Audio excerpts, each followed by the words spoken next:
नमस्ते गाइस, राजेश शेफा नमस्ते टेक। और इस वीडियो में मैं आपको बता रहा हूँ कि कैसे मैंने अपने एंड्रॉयड फ़ोन को सेट करके रखा है, क्या क्या एप्लीकेशंस मैं यूज़ करता हूँ, मेरे फेवरेट एप्लीकेशंस, मेरा नोवा लॉन्चर का सेटअप और क्यों ये एक पावर यूज़र के लिए आइडियल है, जिससे कि मैं बस कुछ ही स्टेप्स में कोई भी एप्लीकेशन या एप्लीकेशन की सेटिंग्स को भी एक्सेस कर पाऊंगा अपने फ़ोन में। वीडियो काफ़ी डिटेल्ड और इन डेप्थ होने वाला है और जो भी एप्लीकेशंस मैं इस वीडियो में मेंशन करने वाला हूँ उन सब के डाउनलोड लिंक्स मैं नीचे वीडियो डिस्क्रिप्शन में दे दूंगा। सबसे पहले तो फ़ोन की बात कर लेते हैं। अभी मैं यूज़ कर रहा हूँ सैमसंग का Galaxy S20 plus Exynos 990 variant है, जो इंडिया में मिलता है ऑफिशियली। मुझे ये फ़ोन कोई खास पसंद नहीं है। कैमरा परफॉर्मेंस इसकी अच्छी है ज़रूर, but this is easily one of the worst flagship phone जो मैंने यूज़ किया है लास्ट फ्यू ईयर्स में। ओवर हीटिंग इश्यूज़ हैं, इसमें बहुत सारे बग्स हैं और ओवरऑल इस फ़ोन को यूज़ करने का एक्सपीरियंस एक फ्लैगशिप लेवल का तो कहीं नहीं है। इनफैक्ट इससे पहले मैं पोको X2 और Redmi Note 9 Pro यूज़ कर रहा था और उन फ़ोन्स में मैं ज़्यादा खुश था। उसमें जो एक्सपीरियंस थी वो ज़्यादा बेटर थी, उनकी बैटरी लाइफ ज़्यादा अच्छी थी, परफॉर्मेंस भी अच्छी थी। एटलीस्ट उन फ़ोन्स में मैं PUBG और कॉल ऑफ ड्यूटी को एक्सटेंडेड टाइम आधा घंटा 40 मिनट 1 घंटे तक खेल तो पाता था।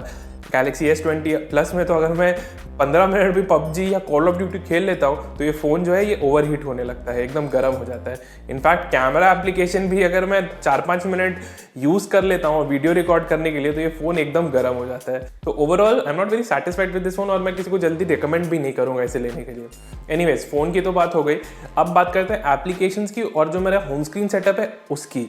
तो भले ही मैं जो भी एंड्रॉयड फ़ोन यूज़ करूँ, मेरा जो होम स्क्रीन का सेटअप है वो प्राइमरीली हमेशा सेम ही रहता है। मैं उसे चेंज नहीं करता हूँ because I am very use to that setup. और उस सेटअप को मैंने ऐसा बनाया है कि मैं किसी भी एप्लीकेशन को एकदम जल्द से जल्द ओपन कर पाऊँ। मुझे बार बार ऐप ड्रॉयर में जाके स्क्रॉल करके किसी एप्लीकेशन को ढूंढना बहुत टाइम वेस्ट लगता है। तो इसीलिए मेरा एक सेटअप किया हुआ है जिससे कि मैं आराम से किसी भी एप्लीकेशन और इनफैक्ट एप्लीकेशन की सेटिंग्स में भी एकदम डायरेक्टली जा सकता हूँ और इन प्रोसेस में बहुत टाइम बचा लेता हूँ अपना।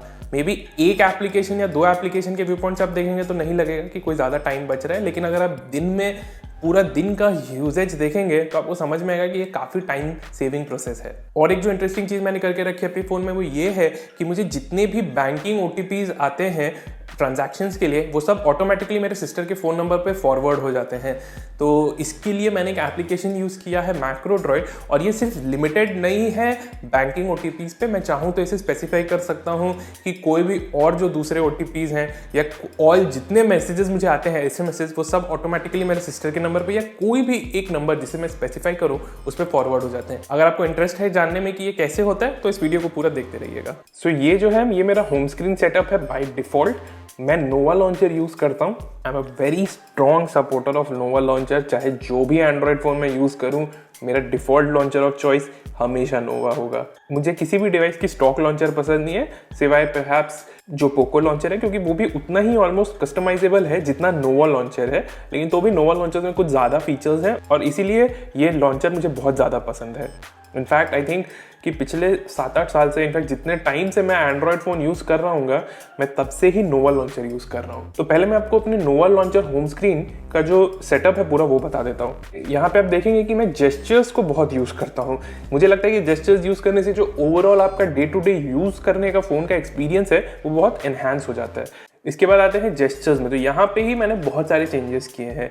तो जैसे आप देख सकते हैं स्वाइप अप पे मैंने ऐप ड्रॉयर को रखा है, तो मैं अपने होम स्क्रीन पे कहीं पे भी स्वाइप अप करूंगा तो मैं ऐप ड्रॉयर को एक्सेस कर पाऊंगा। ठीक इसी तरह मैं अपने नोवा लॉन्चर की किसी भी होम स्क्रीन पे कहीं से भी अगर स्वाइप डाउन करूंगा एक एम्प्टी एरिया में तो जो नोटिफिकेशन शेड है वो एक्सपैंड हो जाएगा। ये बहुत यूजफुल है क्योंकि आजकल के फ़ोन ऐसे ही बहुत बड़े होते जा रहे हैं। तो इस सेटअप के कारण मैं जल्दी से ऐप ड्रॉयर को भी एक्सेस कर सकता हूँ और नोटिफिकेशन शेड को भी। एक और जो शॉर्टकट मैंने सेट किया है नोवा लॉन्चर में जेस्चर्स के थ्रू वो ये है कि जब भी मैं डबल टैप करूंगा होम स्क्रीन के एम्प्टी एरिया में तो फ़ोन जो है वो अनलॉक हो जाएगा। इससे क्या है कि आपको बार बार पावर बटन दबाने के लिए स्ट्रगल नहीं करना होगा। नोवा लॉन्चर के सेटिंग्स को एक्सेस करने के लिए मुझे 2 फिंगर से बस स्क्रीन पे स्वाइप अप करना है और नोवा लॉन्चर की जो सेटिंग्स है वो ओपन हो जाएगी। नोवा लॉन्चर में आपको और बहुत सारे जेस्चर्स सेटअप करने का ऑप्शन मिलेगा। मैं ज़्यादा यूज़ नहीं करता हूँ और मेरा जो प्राइमरी सेटअप है बस मैं इन्हीं सब से रखता हूँ। डबल टैप और 2 finger swipe up swipe down वाले जेस्चर्स हैं, लेकिन वो मुझे उतने कन्वीनियंट ज़्यादा नहीं लगते हैं जितना बाकी सब जो जेस्चर्स मैंने आपको इस वीडियो में दिखाया उनके कंपैरिजन में। तो यहाँ पे मैंने नोवा लॉन्चर के साथ CSAM का जो इंटीग्रेशन है उसे इनेबल कर दिया है। तो सीसेम क्या है? सीसेम जो है बेसिकली ये एक यूनिवर्सल सर्च एप्लीकेशन है एंड्रॉयड के लिए, जो कि ना सिर्फ आपके जो भी फाइल स्टोर्ड हैं बल्कि एप्लीकेशंस जो इंस्टॉल्ड हैं प्लस एप्लीकेशन के अंदर की जो सेटिंग्स और ऑप्शंस हैं उनके थ्रू भी सर्च कर सकता है।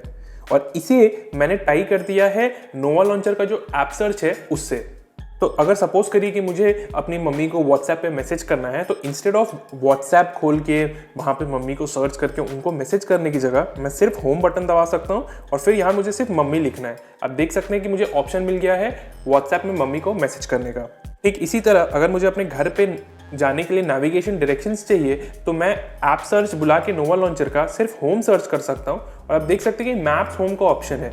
अगर मैं इसे टैप करूंगा तो डायरेक्टली जो है मेरे करंट लोकेशन से मेरे घर तक जाने का जो रास्ता होगा वो दिखा दिया जाएगा। सिर्फ यही नहीं, मैं चाहूँ तो स्पॉटिफाई के प्लेलिस्ट और सॉन्ग्स जो हैं वो भी सर्च कर सकता हूँ सिर्फ डायरेक्टली ऐप सर्च से। तो यहाँ पे अगर मैं कल लिखता हूँ तो आप देख सकते हैं कि स्पॉटिफाई का जो लव आजकल का एल्बम है वो दिखा दे रहा है और एक टैप पे मैं इस एल्बम को एक्सेस भी कर सकता हूँ।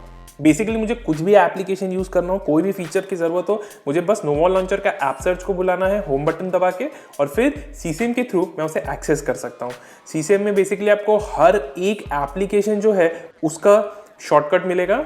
आप देख सकते हैं कि जो जो एप्लीकेशन मैंने इंस्टॉल किए सबके यहाँ पे शॉर्टकट्स हैं और मैं इन्हें कस्टमाइज भी कर सकता हूँ। अगर मुझे चाहिए तो मैं किसी शॉर्टकट को डिसेबल कर सकता हूँ, चाहूँ तो किसी एक पर्टिकुलर एप्लीकेशन के सारे ही शॉर्टकट्स को डिसेबल कर सकता हूँ। मैं कस्टम शॉर्टकट्स भी बना सकता हूँ। जो पॉसिबिलिटीज है सीसेम के साथ वो एंडलेस है और इस एप्लीकेशन के थ्रू जो मेरा डेली यूज करने का प्रोसेस है मेरे फोन का वो बहुत ज़्यादा फास्ट हो जाता है। मुझे अननेसेसरली बेवजह एप्लीकेशन के सेटिंग्स में जाना नहीं पड़ता, मुझे सिर्फ सीसेम को बुलाना पड़ता है होम बटन दबा के और मुझे जो भी करना है वो फिर मैं यहाँ से आराम से सर्च करके फ्यू टैप्स में कर सकता हूँ। मैं आपको स्ट्रांगली रेकमेंड करूंगा कि आप सीसेम यूज करें और अगर आप करते हैं तो इसे नोवा लॉन्चर के साथ इंटीग्रेट करके ही यूज करें, बिकॉज तभी आपको प्रॉपर जो यूज करने का मजा है वो मिलेगा। सीसेम में मैं चाहूँ तो डायरेक्टली गूगल सर्च भी कर सकता हूँ। तो यहाँ पे आप देख सकते हैं कि मेरे पास ऑप्शन है Chrome, Google, play store, map, Spotify, यहाँ तक कि नेटफ्लिक्स में भी डायरेक्टली नोवा लॉन्चर के ऐप सर्च से सर्च करने का, जो ऑब्वियसली जो पूरी प्रोसेस है उसे बहुत फास्ट बना देता है। एनीवेज, ये तो हो गई नोवा लॉन्चर की सेटिंग्स की बात। अब मैं आपको दिखाता हूँ अपना पूरा जो होम स्क्रीन पे मैंने क्या क्या आइकन्स रखे हैं और कैसे सब सेट करके रखा है।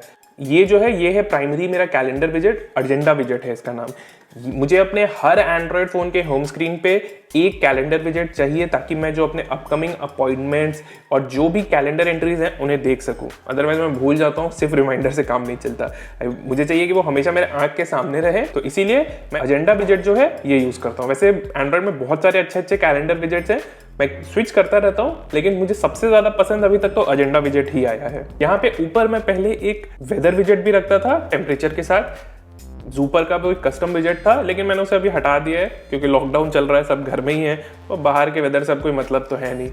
अब आते हैं आइकन्स की ओर। तो यहाँ पे यूट्यूब का आइकन है, सेल्फ एक्सप्लेनेटरी है।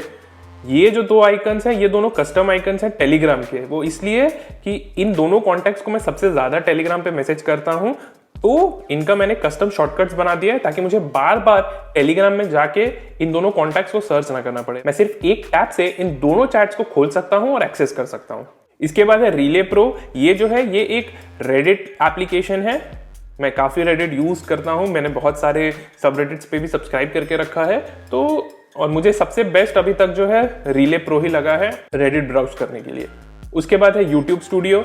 यूट्यूब स्टूडियो का एप्लीकेशन है, अगेन सेल्फ एक्सप्लेनेटरी है। इससे मैं अपने यूट्यूब चैनल के सारे जो मेट्रिक्स हैं उन्हें कंट्रोल कर सकता हूं, देख सकता हूं। इसके बाद है प्ले स्टोर जो कि सेल्फ एक्सप्लेनेटरी है। उसके बाद आपका आता है इंस्टाग्राम, जीमेल और स्पॉटिफाई। स्पॉटिफाई में प्राइमरीली यूज करता हूं गाना सुनने के लिए। यूट्यूब म्यूजिक भी मैंने सब्सक्राइब करके रखा है, लेकिन अभी मुझे स्पॉटिफाई ही ज्यादा पसंद है। जीमेल के साथ साथ मैं आउटलुक और स्पार्क जो है दो और ईमेल क्लाइंट्स हैं, उन्हें भी मैंने अपने फोन में इंस्टॉल करके रखा है, लेकिन मैं प्राइमरीली जीमेल ही यूज करता हूं। दो टाइम पे मैं जरूर स्विच करता रहता हूं उन सबके बीच। नीचे जो डॉक के शॉर्टकट्स हैं उनके बारे में बात करते हैं। अब यहाँ पे क्रोम है। ट्विटर के लिए मैं जो ट्विटर का स्टॉक डिफॉल्ट एंड्रॉइड क्लाइंट है ऑफिशियल, वो वाला यूज करता हूँ। उसके बाद ये गूगल ऐप का एक शॉर्टकट है। उसके बाद ये जो है ये एक फोल्डर है चैट शॉर्टकट का। इसमें जो जो एप्लीकेशंस मैं कम्युनिकेशन के लिए यूज करता हूँ, जैसे कि स्लैक, ट्विस्ट, टेलीग्राम और व्हाट्सएप, इन सबके शॉर्टकट्स हैं यहाँ पे। स्लैक जो है ये बहुत ही पॉपुलर एंटरप्राइज कम्युनिकेशन टूल है, बहुत लोगों को इसके बारे में पता होगा। मैं जिन जिन साइट्स के लिए लिखता हूँ उन सब से वहाँ पे बाकी सब एडिटर्स और ओनर्स से मैं स्लैक के थ्रू ही कॉन्टैक्ट में रहता हूँ। ट्विस्ट जो है ये भी एक एंटरप्राइज कम्युनिकेशन टूल है, इससे मैं अपने ऑफिस एम्प्लॉयज़ के साथ कनेक्ट करता हूँ। मुझे व्हाट्सएप ज़्यादा पसंद नहीं है, मैं ज़्यादा व्हाट्सएप एक्टिव भी नहीं रहता हूँ और इसीलिए मैंने अपने सारे फ्रेंड्स को फोर्स करके ही सही टेलीग्राम पे शिफ्ट करा दिया है। आई जस्ट फाइंड कि टेलीग्राम ज़्यादा बेटर है, ज़्यादा फीचर रिच है, तो इसीलिए टेलीग्राम और व्हाट्सएप पे तो भाई सबको रहना ही पड़ता है, ऑप्शन क्या है।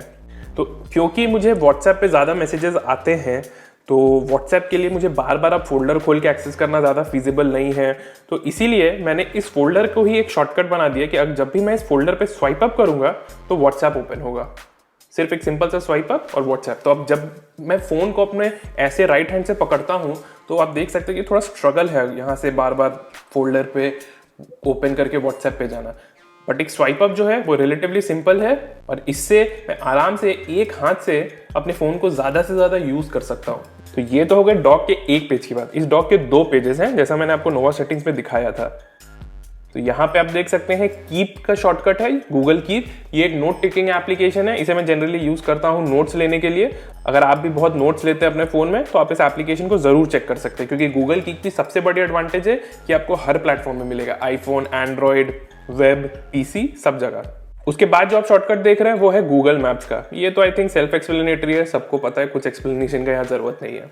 तो ये जो है ये मेरा प्राइमरी होम स्क्रीन सेटअप है। मेरे जो भी मोस्टली यूज्ड एप्लीकेशंस रहते हैं वो सब इसी होम स्क्रीन पे रहते हैं। मैं ज़्यादा मल्टीपल होम स्क्रीन सेटअप नहीं रखता हूँ और मुझे थोड़ा क्लीन होम स्क्रीन लेआउट ज़्यादा पसंद है, ज़्यादा क्लटर्ड नहीं है। जनरली मैं प्ले स्टोर और इंस्टाग्राम के भी जो शॉर्टकट्स हैं उन्हें मैं अपना एक सेकेंडरी होम स्क्रीन जो है उस पर हटा देता हूँ, और जो मेरे सेकेंडरी होम स्क्रीन है इसमें मैं 2-3 और एप्लीकेशंस के शॉर्टकट रखता हूँ जिन्हें मैं थोड़ा फ्रीक्वेंटली ही यूज़ करता हूँ। ये जो एप्लीकेशन का आप शॉर्टकट देख रहे हैं ये टूडूइस्ट का है। ये एक टू डू लिस्ट एप्लीकेशन है जिसे मैं काफ़ी एक्सपेंसिवली यूज़ करता हूँ अपने जो भी टास्क हैं उन्हें मैनेज करने के लिए। इसके बाद है यूट्यूब म्यूजिक का शॉर्टकट। जैसा मैंने पहले बताया मैं यूट्यूब म्यूजिक उतना ज़्यादा यूज़ नहीं करता हूँ और जनरली मैं स्पॉटिफाई और यूट्यूब म्यूजिक इन दोनों के बीच में स्विच करता रहता हूँ टाइम टू टाइम। एवरनोट जो है ये भी एक नोट टेकिंग एप्लीकेशन ही है कीप की तरह, लेकिन ये ज़्यादा सुपीरियर लगता है मुझे। इसमें मैं जनरली अपने जो भी वीडियो के स्क्रिप्ट्स हैं या जो भी किसी प्रोजेक्ट पे मैं जो काम कर रहा हूँ उनसे रिलेटेड जो भी इन्फॉर्मेशन या डिटेल होती है वो मैं एवरनोट में लिखता हूँ। इस सर्विस को मैं काफ़ी टाइम से यूज़ कर रहा हूँ, लेकिन एवरनोट जो है अब ये पहले जितना अच्छा नहीं रहा। तो ये हो गई मेरी पूरी होम स्क्रीन की सेटअप और जो नोवा लॉन्चर है उसकी सेटिंग्स का एक ओवरव्यू। आप देख सकते हैं कि ऐप ड्रॉयर के लिए जैसा मैंने पहले बताया मैंने कोई शॉर्टकट नहीं रखा है। मैं सिर्फ ऐप ड्रॉयर को एक्सेस करने के लिए एक सिंपल स्वाइप अप रखता हूँ नोवा लॉन्चर में जेस्चर को। बहुत सारे एप्लीकेशंस मैंने इंस्टॉल करके रखे अपने फोन में, लेकिन कुछ कुछ ही हैं जिन्हें मैं प्राइमरीली यूज करता हूं और जो बहुत ज्यादा यूजफुल है। उनके बारे में मैं आपको भी बता देता हूं। सबसे पहला जो एक यूजफुल एप्लीकेशन है वो है ये 1.1.1 का। ये जो एप्लीकेशन है ये क्लाउडफेयर का है और ये बेसिकली एक प्राइवेट डीएनएस और वीपीएन एप्लीकेशन है। अगर आप वॉप बाय क्लाउडफेयर यूज नहीं करते हैं तो आपको यूज करना चाहिए, स्पेशली जब भी आप अपने फोन को किसी पब्लिक वाईफाई नेटवर्क से कनेक्ट करते हैं। फिर जो यूजफुल एप्लीकेशन एक और है जिसके बारे में आपको बताऊं वो है क्रेड। क्रेड जो है ये बेसिकली अगर आप क्रेडिट कार्ड यूज करते हैं तो आप अपने बिल पेमेंट्स के लिए क्रेड को यूज कर सकते हैं, और जो भी आप बिल पेमेंट करेंगे क्रेड के थ्रू उससे आपको पॉइंट्स मिलेंगे जिन्हें आप फिर रिडीम कर सकते हैं कुछ गिफ्ट्स के लिए या वाउचर्स के लिए। गूगल ड्राइव और डुओ जो है दोनों ही गूगल के हैं और बहुत पॉपुलर हैं, सबको पता ही होगा। मुझे व्हाट्सएप से ज़्यादा गूगल डुओ पसंद है क्योंकि इसकी जो वीडियो कॉलिंग क्वालिटी है वो ज़्यादा अच्छी है, स्पेशली अगर आप एक स्लो वाईफाई कनेक्शन पे हैं। ड्रॉपबॉक्स जो है ये फाइल स्टोरेज सर्विस है गूगल ड्राइव की तरह ही। इसे मैं यूज़ करता हूँ फाइल को सिंक करने के लिए अपने जितने भी कंप्यूटर्स और फोन्स हैं उनके बीच में। एक और जो यूजफुल एप्लीकेशन है वो है मैक्रोड्रॉइड। तो बेसिकली आप सब जानते ही होंगे कि जब भी आप कोई ऑनलाइन ट्रांजैक्शन करते हैं तो आपको एक ओटीपी आता है। तो मुझे क्या है कि मुझे वो सारे ओटीपी अपनी सिस्टर को फॉरवर्ड करना पड़ता है।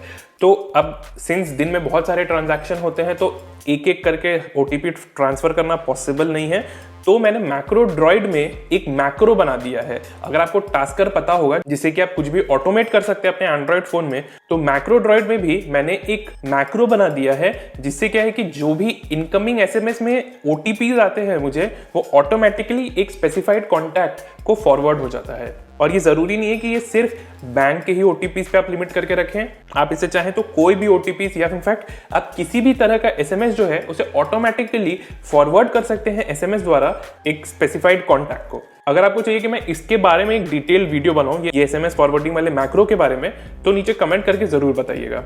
मैक्रोड्रॉइड में आपको और बहुत सारे मैक्रोज मिलेंगे, लेकिन इसे मैं प्राइमरीली OTP SMS फॉरवर्ड करने के लिए ही यूज करता हूँ। इसके बाद जो और एक एप्लीकेशन के बारे में मैं आपको बताऊंगा वो है पॉकेट। पॉकेट बेसिकली एक रीडिंग लिस्ट की तरह एप्लीकेशन है। तो बेसिकली आप जब भी इंटरनेट ब्राउज करते होंगे आपको बहुत सारे अच्छे अच्छे लिंक्स या इंटरेस्टिंग आर्टिकल्स मिलते होंगे। हर आर्टिकल को उस समय पढ़ना पॉसिबल नहीं है, तो आप उसे सिंपली पॉकेट में ऐड कर दीजिए और फिर जब आपको फुर्सत मिले आप पॉकेट खोल के उसे पढ़ सकते हैं। और तो ऐसा कोई ज़्यादा हैंडी एप्लीकेशन है नहीं, बहुत सारे एप्लीकेशन है। कुछ कुछ जो सर्विसेज मैं यूज़ करता हूँ उनसे रिलेटेड है, जैसे कि मेरे पास इकोस्टोन का एक स्मार्ट होम कंट्रोलर है, तो इस एप्लीकेशन के थ्रू मैं अपनी जो स्टूडियो के लाइट्स हैं उसे कंट्रोल कर सकता हूं। जैसे अगर मैं चाहूं तो आप देख सकते हैं कि इससे लाइट को ऑन ऑफ कर सकता हूं, फैन को भी ऑन ऑफ कर सकता हूं, यहां तक कि फैन की जो स्पीड है उसे भी कंट्रोल कर सकता हूं। ठीक इसी तरह मेरे पास ई लाइट भी है, तो मैं उसे भी इस ई लाइट एप्लीकेशन के थ्रू कंट्रोल कर सकता हूं। तो इस वीडियो के लिए बस इतना ही दोस्तों। आई होप इस वीडियो से आपको कुछ यूजफुल एप्लीकेशंस के बारे में पता चला हो अपने एंड्रॉयड फ़ोन के लिए। अगर आपको ये वीडियो पसंद आई हो तो इसे ज़रूर लाइक करिएगा और शेयर करिएगा अपने फ्रेंड्स और फैमिली के साथ। और अगर आपको ऐसे ही कंटेंट और देखना है तो हमारे चैनल पर सब्सक्राइब करना मत भूलिएगा। धन्यवाद।